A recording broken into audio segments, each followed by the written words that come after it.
Good morning. I'm Mike Lepore, owner and educator at The Talking Camera, and this is The Morning Cup, a show where we talk about coffee, cameras, and creativity. This show is sponsored by Recess Coffee, and today we have a guest who has the voice of an action hero narrator, Shawn Black, owner of Association of International Boudoir Photographers. Shawn, welcome to the show. Thank you for having me, Michael. I mean, listen to that sound. How can you not say it's an action hero narrator? Like, it's an Yeah, everyone says I should do movie trailers. oh my god. I would. Can you do a movie trailer for me? Like, welcome to the talking camera. Coming this summer to a computer near you, the talking camera. Welcome to the show, and thank you. You're in Vegas right now. Yes, I am. So I have no clue if it's morning, afternoon. Normally I'm East Coast, so my brain is still there, and hence why, yes, I have a cup of the competitor, but It's okay. uh, Recess is gonna be at your door. I sent you the dark espresso. excellent. The darker, the better. And today, this is like my third cup because this is actually my second podcast interview, and the first one was 10 a.m. Vegas time, so it was already the afternoon, and my brain is just hooked as to when I am. Well, it's a good thing that we have coffee to keep us together. So let's dive right into it and let's talk about you. What sparked your journey as a photographer? Um, I've always been a creative since I was a little kid. I'm a child of the 80s, so I was one of those ones with the big shoulder mounted camcorder. I wanted to be the next Spielberg or Zemeckis, and I sort of made my education that way. Through school, I was always doing little video projects. High school, I did TV video production. I went to college for television film production. And so I graduated. I was a TV producer. And it wasn't until um, 2010 when I got laid off that I sort of shifted gears into still photography and made that more of my business. Wow, that's an interesting transition. So I'm guessing that was a big turning point and milestone in your photography career because that's how it started. But what was the next one that really shaped the growth of Shawn Black Photography, soon to become Couture Black?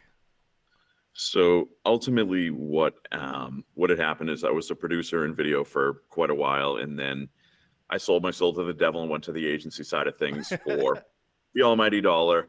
And I'd given up my sort of creative Jones a little bit, and I'd always still shot still photography on the side to keep myself creatively happy. And then, like I said, when I got laid off in 2010 from the agency I was working for, my now wife, but at the time only girlfriend, said, why don't you go and start your photography business? You've been doing it on the side. Financially, we're at a point where, yes, you can step out on that limb and try it. And so that's when I launched Shawn Black Photography. I was shooting events, I was shooting weddings, and that's where everything was born. 3 years into my journey is when I launched Boudoir Photography after having numerous brides asking me, oh, will you do a boudoir session? And I kept referring it out. And then finally one day I was like, why am I sending this money elsewhere? I did all my work and finally decided, yep, I'm ready to launch Couture Black. And 10 years ago this month is when I actually launched Couture Black. And now I am 99% boudoir. I'm done with weddings. Um, That must be and a relief, like just to be able to be like, wedding's gone. yeah, it was one of those things that my passion shifted completely. When I first started out, I loved weddings and they were great. And I loved creating those images. But as the years went on, you get to a point, generally about 10 years in, and it's when my kids hit the age where my weekends aren't my own anymore. And you make that decision of, are you going to stay in weddings long term or are you going to be present in your kid's life? And I wanted that. Not to mention my passion had shifted away from weddings. I didn't love them as much. Right. And to shoot them the way that I used to, where I basically punished my body on a wedding day, I just didn't want to do that anymore. Whereas I can go to my studio, I can set the thermostat at 68 degrees and not worry if it's raining out or 100 degrees. It's my world, and just overall helping change and empower women, and just not even women, women and men throughout the boudoir process is where my passion lies Right. and what truly lights my heart on fire now. That's so amazing, because that being able to take that leap and follow that passion. Now, I know some photographers who are doing both same day boudoir session followed into their wedding, and I don't know how they do that. And I think that's a little bit crazy. I'm not sure if you ever dabbled in it, but good for No, those people. I So, think they're absolutely crazy. so 10 years ago, the boudoir industry was way different, especially, across the map of America. It was niche in certain cities. Clearly in Boston, it was there 10 years ago. How was being a man in that industry, and how did it challenge you as you grew through this? Um, Obviously, it's a a hurdle for most men to get over stepping into the boudoir genre. I was lucky by the point that I stepped in. I had already established my wedding brand and my name within the industry in the local Boston market as one, reputable, two, I'd started to win some awards locally. So I didn't have as big of a hurdle because a lot of my first clients started out from my wedding photography business. So Gotcha. they were very warm leads coming from there. And that's how I sort of built my business, was pulling on that pool to begin with. And by the time I started really outside marketing, I'd built up of enough of a name for Couture Black that I had a reputation, and it wasn't so much this brick wall that I had to go over. It was more of a smaller hurdle. And by this point now, 10 years in, it's a speed bump at most. Right. But yeah, it for most men, they do have that extra sort of obstacle to get past, in the boudoir genre. Agreed. So AI AIBP, that's how I'm going to refer to it, was a an organization before you took over it. How did you taking over it come to fruition? So I joined AABP pretty much out of the gate when I started Boudoir, 10 years ago. And it is one of the single most important things I've done in my photography career, period.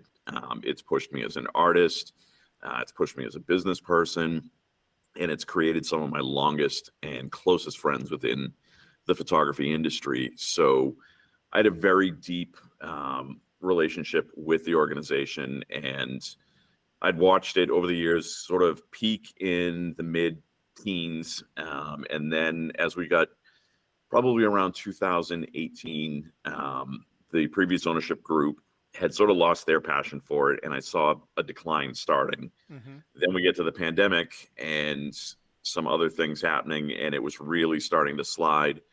And I didn't want to see it disappear. And I know if someone didn't step in within the next year, it would have been gone. And for my own just gratification, I didn't want to see that. And for other boudoir photographers, I wanted this resource to be there and to build it back up to what it was for me. So we started in negotiations in 2020, and finally in August of 21, the sale went through. And ironically, I was in Vegas at the same time. You in Whatever Vegas, man. it's lots of good things happen when I'm in Vegas. You shouldn't talk about it though. So is AIBP now a sole operation, or is it run by a board of people, collectives, photography educators? Right now, it is a sole operation. The two heads of it are myself and my wife, Michelle. We have a small staff underneath us, that is handling certain aspects of it, but it is not any big thing like PPA is right now or anything like that. Eventually, yeah, we would hope to grow it to that. But for these first 2 years, almost that we've owned it, it has been basically untangling a ball of Christmas lights. Is the best way to put it. Fixing relationships that had gone sour from previous ownership and rebuilding trust among membership and just trying to put the best foot forward so that we have a solid base to lead from, because we don't want to run before we can walk. Right. And so we've been taking small steps along the way and building as we go. And we have the long-term plan, and it's like I keep looking at it and I want to run towards it. And then Michelle says, no, we need to walk. Yes, I am very familiar with the eagerness to dream big and go for it, and remembering to set my pace that good things take time. And I would love to see it get to a point of the PPA, to be honest. I really like what you guys are doing. I've been a member for almost 2 years now. So what is it that sets AIBP apart from those other organizations, and what do you guys do differently or plan to do differently? All right. So the biggest things that set AIBP apart from other photography organizations like PPAs, first off, we are solely boudoir focused. Secondly, what it separates it from other boudoir groups that are on social media and Facebook and whatnot we are the only group that is advocating for the boudoir genre within the industry and within the genre as a whole. So for the past, I don't know how many years, when you go to these larger conferences and there's boudoir classes, they were usually taught by a wedding photographer that shot like 3 or 4 boudoir sessions a year. Mm-hmm. And now, just in the year and a half, 2 years that we've had it, and advocating and shouting behind the scenes, this past WPPI, every single educator that taught a boudoir class is a full-time boudoir photographer. Same thing for Shutterfest, same thing for ClickCon. Still working on PPA. They're a little bit set in their ways as to how they perceive boudoir. But that's one of the biggest differences, is that we are actually advocating for the conferences, for the education, for sponsors to take boudoir as a genre more seriously, because we're looked at as the redheaded stepchild in the photography industry. Mm-hmm. And the more that we can bring to the table and show them that we are a serious genre, we are some of the highest earners within the industry as a whole, and we are not what they think of in the old school of, oh, boudoir, that's porn. Mm-hmm. No, it's not porn. It is not erotica. It is not. True boudoir is intimate portraiture of male or female or couples. And so many people within the industry don't even understand it. So that's pretty much the main difference.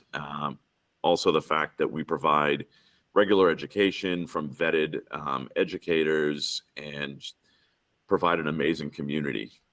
Let's talk about that community, and let's talk about some success stories that you've seen from your AIBP members that you're particularly proud of. Overall, the biggest thing that we've loved to see is the community, because we face challenges that a lot of other people don't have as photographers. We have a very solitary business where it's us, our assistant, a makeup artist, and the client usually. So there's no water cooler talk. There's no like Monday morning talking about what happened over the weekend. It's where do you go to talk about those things? And with boudoir, it's a very specific sort of, one, terminology, but two, there's a lot of topics that are unique to us because we deal with so many intimate issues and vulnerabilities that even portrait photographers don't deal with. So it's nice to have that like-minded community, and building upon that and having that, being able to lift each other up and expose each other to different opportunities, seeing the membership, not only OGs that have been there, but newer up and coming, being able to promote them into educational opportunities at some of these conferences, or putting them forth for sponsorships by some of these album companies or print labs or what have you, and seeing them grow and shine and get respect, and then start to go out and be able to ask for these things on their own, because now they've gotten that first push from us of, you can do this. I mean, that's huge. And as a member of the community, I can say the people in there are so helpful. There isn't this series of people who are like picking at each other. Everyone's trying to help you in that group. And I haven't seen anything like it on the internet, to be honest. And I want to commend you for the job that you guys do because it's really impressive. Thank you. And it is something that is tough to not curate, but sort of moderate so that there isn't clickiness and that there isn't just infighting within the group in itself. We try and keep it as positive as possible because we want all of us to grow together. There's enough clients out there for all of us. We don't need to be fighting and bickering over the same clientele or, oh, I can't let you know my secret. I don't care. I'm like, in my practice, I let out all the secrets that what I do and how I've gotten to where I'm at, because guess what? Somebody did it for me. Right. So we don't get ahead in this life if we don't have someone else either pulling us up or pushing us up. I'm jiving with you so much on that right there. Let's talk about coffee again, because this show is sponsored by Recess Coffee. How did you start creating your failed coffee cream art? Because I need to say it's one of my favorite things you post. Where did that come from? Pandemic boredom. It was one of those things that literally I was bored at home during the beginning of the pandemic, and I'm like, whatever, let me post this. I think because everyone was posting what they were cooking and all of that, quarantine kitchen. And so I posted this completely epically failed thing, and it got a bunch of interaction. And I'm like, oh, this is kind of fun. And then I posted another one a couple of weeks later, and then it started to catch on, and people were like, oh yeah, where's the foam art? I absolutely love that. And it was always something that in my personal branding, I had associated coffee with me. And so it became one of the major things. And so many people have written to me like, your last name's Black. I mean, it's kind of, yeah.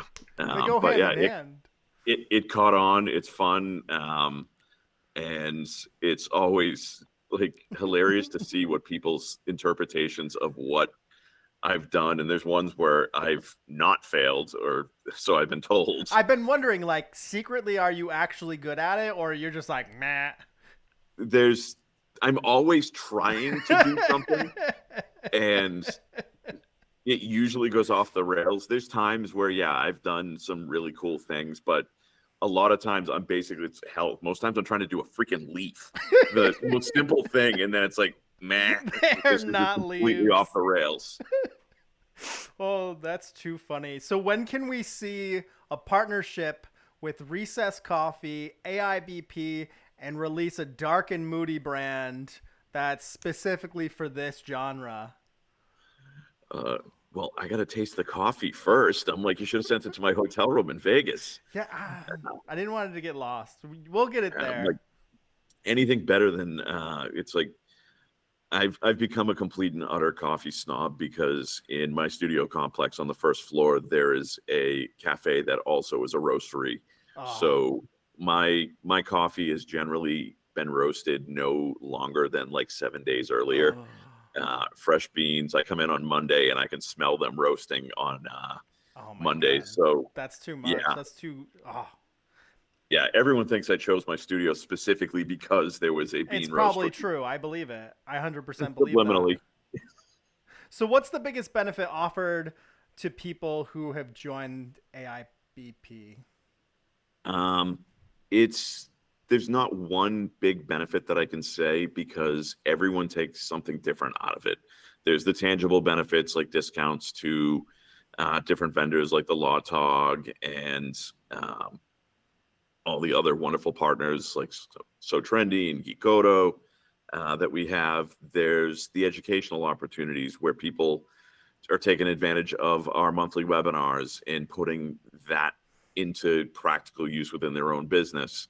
Then there's the other people. The most important part of it to them is having a place to connect with other photographers, because I know some that are living in very rural areas where they don't even have a local coffee shop to go and sit down. So having this to be able to post what's going on in their day, or they've got like members from this past retreat in November.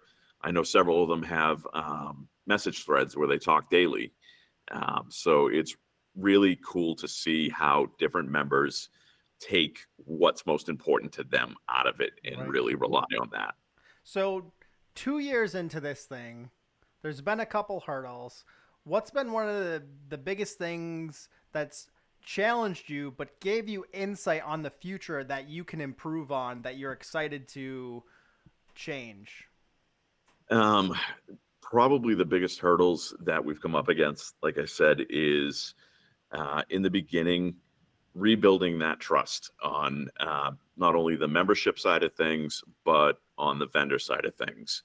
And we didn't want to go out and push membership right away until we fixed and were able to offer tangible, good education, benefits, so that it wasn't just, hey, yep, become a member and it's fluff. The last thing that we want to put out at any point is fluff. We've gotten to that point where we've rebuilt our base, and now what we're looking to do is make that membership push, because the larger we can grow AIBP, the bigger of a stick that I have to go to these other industries and say, hey, we have this many members behind me. Take us seriously, because we are not just some cute niche. We are a respected, we are an art form, we are here to stay, and we need to be respected like the other photography genres are. I wholeheartedly agree with that, because there are some misconceptions about Boudoir and what we do. A lot of it, people think it's porn, and it's not. And I really love that you go to these conferences and you speak about it, and you're actively out in the community trying to change that myth. You mentioned an AIBP retreat. Tell me more about that. Is that something that we're going to see again this year? Is it coming up? Yes. So the AIBP retreat, first one was launched in 2015. That one was in Ohio. And what it used to be was it moved around year to year. It started in Ohio, California. Then it went to New Orleans, Miami, San Antonio, Denver. Then it was supposed to come to Boston, and something happened for 3 years. Small little pesky thing. But so supposed to come to Boston before we took over ownership, and obviously the pandemic did other things there in 2020. In 21, we took over, and it was too late to plan it, because it has traditionally been the first weekend in November every year. So it's like, okay, it's August. There's no way we're going to get this wrapped up. And then also the fact that Omicron was coming, and we're like, nope, we want to keep everyone safe. So we took extra time, and we launched our first retreat under our ownership last November. And it was absolutely amazing. We had 40 attendees. It's a small, intimate retreat. This year, we're probably going to cap it at 50 attendees. So we don't want to go much larger than that. We want to keep the retreat aspect. We don't want it to be conference. We want it to be hands-on. We want the instructors to be able to interact with the attendees. And what it is basically a 4-day, the first weekend in November, Friday through Monday, where there are, this year, I think it's 6 instructors teaching on everything from business to posing to lighting to social media to portfolio reviews. There's opportunities for live portfolio building with models that we provide the end of each day.